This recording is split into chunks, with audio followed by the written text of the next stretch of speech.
The Honda Accord and the Mercedes-Benz E-class carry a lot of literal and figurative baggage, most of it good, some of it bad. Those allegorical Samsonites, or Tumas, in the Benz's case, obscure that these cars are more similar than their differences in price, image, and execution would suggest.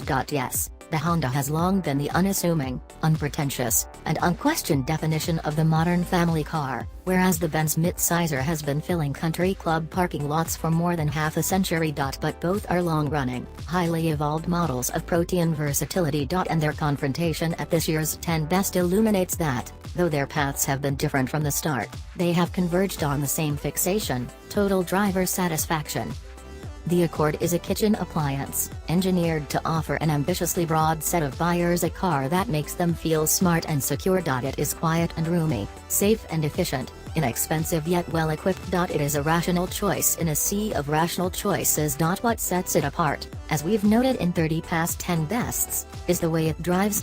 Is the front-wheel drive sports sedan that nobody seems able to consistently recreate, a car that flows from corner to corner with predictability and gratification, its engine loaded for exit, its preferred manual transmission slid tightly into gear. There is a controllability and a precision to the Accord that unburden its driver from thinking too hard about going fast. Or from really worrying about much of anything.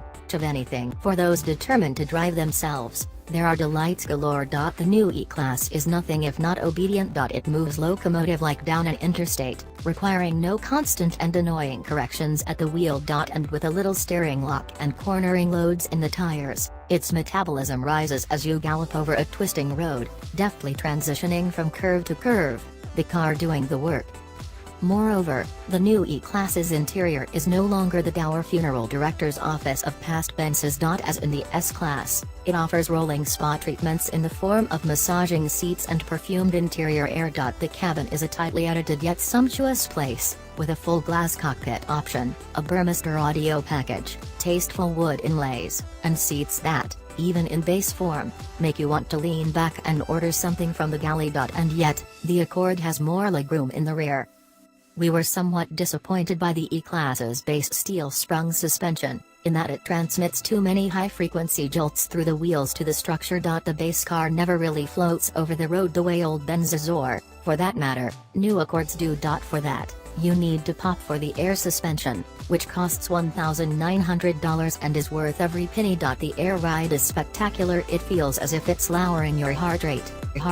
So, unfortunately does the engine. The Mercedes 2.0-liter Turbo 4 strains valiantly and mostly silently to motivate the car. But despite its 9-speed gearbox shuffling for aces, the engine cannot match the lunging spirit of the Honda's naturally aspirated 4, regardless of the latter's 50-plus horsepower deficit. And the Accord's V6 positively shames the Benz and will until such time as the AMG E43 and E63 versions arrive.